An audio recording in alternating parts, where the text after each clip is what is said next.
Greetings, Minecrafters, and welcome to another exciting Minecraft discussion on all things well-being. This is Kimberly Quinn, and I am here at the gorgeous Champlain College campus with our guest speaker today, Lisa Mazzariello.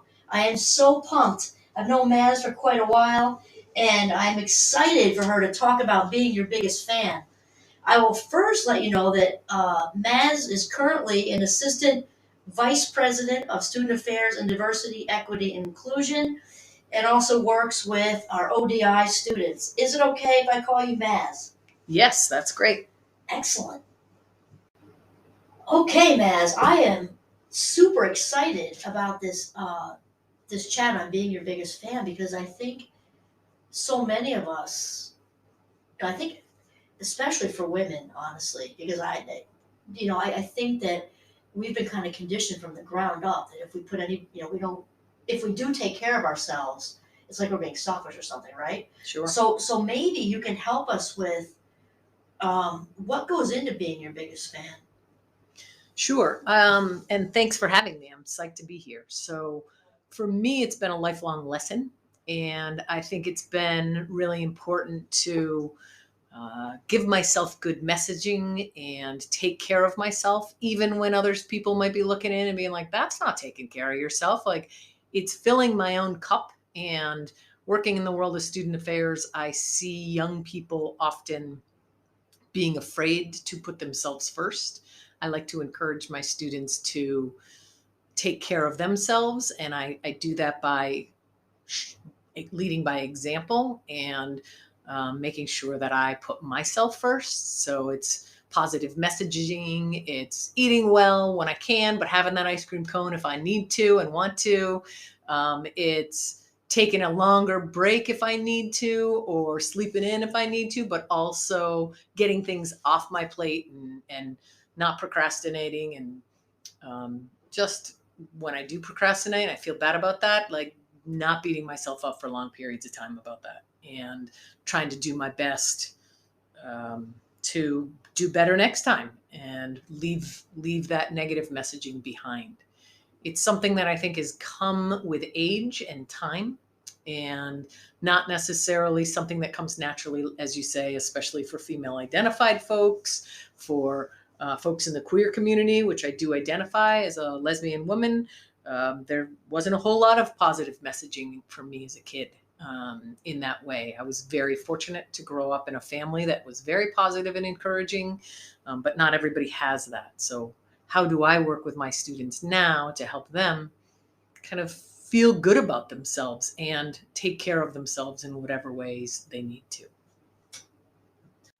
Okay, Maz, you just like tapped into something I know that we're both very interested in and into, which is really monitoring what you're saying to yourself, right? And I know, our students, and then there's me at a fabulous 57. I'm watching what's going through all the time. And I know that Maz works with a lot of students, and she's very good at what she does, actually, because I've seen her in action. Thank you. Yeah. Oh, she's like the Pied Piper of students over there. And I'm wondering if you want to fill us in because on maybe some of the messages, you hear from students, like what is their self-talk like? Yeah, I think, I witness students. We have a high achieving, college students. You made it this far and you tend to be pretty high achieving. And I like to encourage students to not necessarily look for that perfection, because I see students really getting themselves stuck in everything needing to be perfect versus, and sometimes that comes at a cost to their own mental health or physical well-being. I got to get that A, so I'm not going to go to the gym today, and I'm going to study, or I'm going to stay up all night and work really hard on something versus taking a break. And I don't want to induce a bunch of slackers out there, but I do want the balance of not looking for that perfection and, finding a balance between what's the best thing for me in this moment versus what's the best thing for me as a whole being. Um, and I think students are pretty tough on themselves. I was a young person once and was pretty tough on myself, and If I would say something, if even in doing this podcast, if I said something and that didn't come out exactly right, I beat myself up for it for days versus doing something. I did a great podcast, but I messed up in this little tiny area. And that would be the only thing that you take with you. Oftentimes when folks are getting criticism or doing evaluations with other people, what do you walk away with? You walk away with those 2 tidbits of criticism for sometimes years versus the pages and pages of documentation that were like, you're really good at this, you're really good at that, problem solving, communication, all this stuff are messages that I myself heard as a young person, but I would always take to the bank what somebody had for a piece of criticism. And for me, I think it's important to learn from those lessons, but not necessarily beat yourself up over and over about them. And I encourage my students, yes, hear those messages, try to move forward, but not at your own expense. Sometimes you just got to let it go, and you're not going to be that perfect person. Well, this is all good stuff, Maz, for sure. And Maz and I work with so closely with students. I think we're pretty in tune with the messaging going on, right? And Sure. so I'm wondering, Maz, if you want to talk a little bit about the messages that are out there, and then Maz and I were also just talking off the record a little bit because this time for young adults is hard because this is when the mental health stuff, this is the age range, and Maz brought up, and then enter the pandemic. So if you were already not so comfortable in your head, right, now you're isolated. Yeah. So go ahead, take it away. Yeah, sure. I think a little plug for Champlain College, although that's not necessarily the intention of these, it feels like there's a little bit of something for everyone here. So my students that maybe weren't the coolest kids in high school come here and find their people. So, in the pandemic where pre-pandemic, where people are messaging, you've got to be the college football star or the prom queen. And everybody's always, as young folks, looking to measure up against those personalities. For me, as a young queer woman, I was never gonna fit in those boxes. And I was a tomboy and I wasn't supposed to be playing with trucks and climbing trees with my brother. So that was always, I knew there was something off there. And for me, as I've matured and I see with my students, they grow up or are growing up right before my very eyes and finding themselves here at Champlain where they find a posse of people to connect with. And I think it just becomes easier to give yourself good messages when you're not the only one. You're not the Tigger, right? Tiggers are wonderful things. Why? Because they're the only one. It's not cool to be the only one in high school or as a young person. You have to have a crew and a posse and be the popular kid. I would bet, most folks that know me would say I was pretty popular in high school, but I still was giving myself messages that I didn't measure up. So how do I go about giving myself, being intentional about saying, yeah, this is good, and it's good enough, but it's not just good enough, it's actually really, really great. And then as the pandemic, and I feel like I'm a little all over the place here, but as the pandemic hit, if you are one of those people that is not in a place to be giving yourself good messages, we all went into isolation. I myself lived alone when we started to our first round of isolation or living in the pandemic. And how did I go about really keeping my mental health afloat and taking good care of myself? It was finding what's important to me, what makes me feel good, taking those breaks when I needed to, or going for walks. And we were all afraid of other people. So I was going for walks at times when I thought everybody was sitting around the dinner table with their families. So I was out in the outdoors, and Lake Champlain's amazing. So making sure I was getting out there and watching a sunset. Or I ended up putting a hopscotch, what are they called? Hopscotch board or hopscotch out in front of my house, chalk on the sidewalk. And I would sit there in my window as I was in a meeting or doing work, and I would watch as people walked by, and it brought me joy to see someone else do the hopscotch. I took a picture once, it's kind of creepy now looking back on it, but of this older couple that was walking by, and the gentleman stopped and hopped through the hopscotch on the ground. And for me, it was like, yeah, he kind of got back to not worrying about who was watching him or being silly, and just what felt good for him in that moment was to take advantage of this childhood game that was on the ground. And as far as those kind of quietest times in myself, a very extroverted life, having the wherewithal and taking time to tell myself good things. Okay, I'm going to get out. I'm going to do 2 miles today. I'm going to walk 3 miles today, whatever it is. But delivering good messages and saying nice things to myself. I think a lot of my young students aren't always doing that. And if you're in a pandemic in your own head, saying bad things to yourself, and there's nobody else around to talk to, that's just a vicious cycle, and you start circling the drain and not feeling so good about life in general, which scares me for young people who are not able to connect with themselves in a positive way.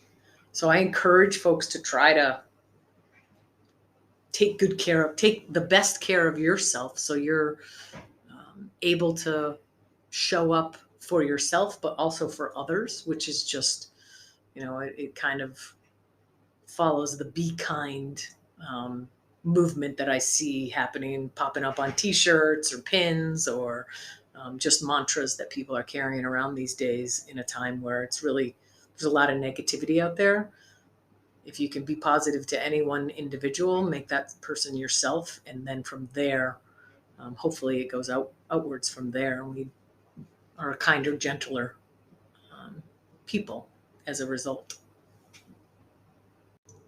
All right, Mazz, I heard a lot of good information there that I think students can benefit from, and also our colleagues and our friends around the world, actually, because this is quite a ubiquitous topic, I would say, right? Sure. Because I think many of us, regardless of your age range or how you identify or how much money you have, any of that, keeping ourselves filled up is the number one thing. And I don't think a lot of people get that. That, because I think there's, it seems like especially for identifying females, and though it is everybody, I think, that we've been given this message that if we keep ourselves filled up and prioritize our own self-care, that this is like selfish or something, or some kind of way. Right. Well, I think we were actually, as I was talking about this, you can't give what you don't have, right? So how do you think, or what would be your suggestions, especially since I think the student population is a little more self-conscious about that? What would be your advice or tips on how to go about keeping filled up and prioritizing your own self-care? Yeah, well, I think it's kind of looking inward and finding what are the things that fill you up. What do you feel good at after after I have dinner with my family? I walk away feeling really good. My belly is full. My family has helped lift me up. If something happens over the dinner that doesn't fill me up, I walk away feeling cruddy. But still, even being with my family usually is a cup filler upper, even on a bad night, which, not that there's a ton of those, but it happens, right? So what are the things that you do that naturally help you feel good? And I would say be your best friend and put yourself in the way of those things. So is it watching a movie? Is it talking with friends? Is it breaking bread with a family member? Is it going for a walk, getting out in the woods? For me, being out in nature, and I know that lots of well-being initiatives say get outside, get outside, get outside. I can't say how much just taking my dog for a walk on a beautiful snowy day, which I'm looking forward to because that's on tonight here in Vermont. I really hope that, I just get out and enjoy my surroundings. And even when it's not perfect, as I said earlier, I'm not looking for perfection. If it's a little too cold or we don't get as much snow, I don't look at that and make, I guess I do look at that as a glass half full scenario still. So to find the goodness in what is happening, and making sure that I'm appreciating what is around me, and um, putting myself in the way of that as often as possible. So yeah, could I walk all day long? No, of course not. But taking the time to figure out for myself what is it that makes me feel good, and trying to do more of it. And even when it's not perfect, um, making the most out of that scenario as often as possible. And then messaging that back to myself. Okay, dinner was really good. It was fun. Uh, we were jokey. We had a good time. And um, I don't know, making the most out of that. Because if I carry that good feeling outwards into the world, I am able to give that to somebody else, which is, it's a pay it forward kind of mentality.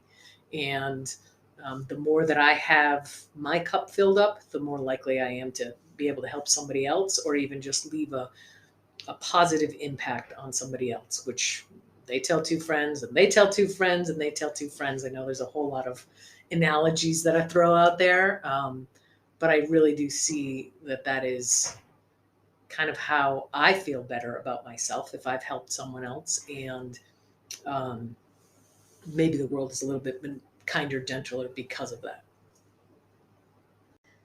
Wow, Maz, I like this whole conversation is so good, and I think, as we mentioned, I think good for anyone, because I think there are plenty of people in their 50s and 60s and 70s that don't feel enough, or they, having the negative self-talk going on, and stigmatized with taking care of ourselves and things like that. So I think it's fantastic, and I think it's a good wind-up point, because your suggestion of, well, getting out in nature is a huge one for me too. That with our golden retrievers, but also to let the good in. If we don't let it in, the brain doesn't recognize what more looks like, right? And then it attracts more. And then being grateful, because you said to work hard at, maybe you said not perfect, but to work hard at sort of sifting from the day what is going well. And maybe I only had 5 minutes with my golden retriever, but 5 minutes is better than no minutes, Right. kind of thing, right? So to allow the good in, and focus on what's going well and be grateful for it, because it'll attract more, right? Sure. Okay, I'm glad I Yeah. got that. Well, and just hanging on to that for sure. Hang on to it. How do you hang on to that? Because who does it serve well if you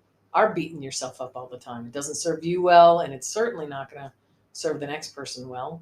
So No, it's not. It's funny, because I think of that cliche, like, when people say misery loves company. yeah, That's total crap, right? Because misery loves miserable company. Right. That's how it works. So this self-critical thing we often fall into just attracts more of it. And versus, and the opposite, like you're saying, when we're spreading the good vibes and the positivity, attracts more of that. So excellent place to wind up. So I would very much like to thank Lisa Mazz for choosing to spend her life minutes in this way with us. So thank you for coming. thanks for having me. I appreciate it.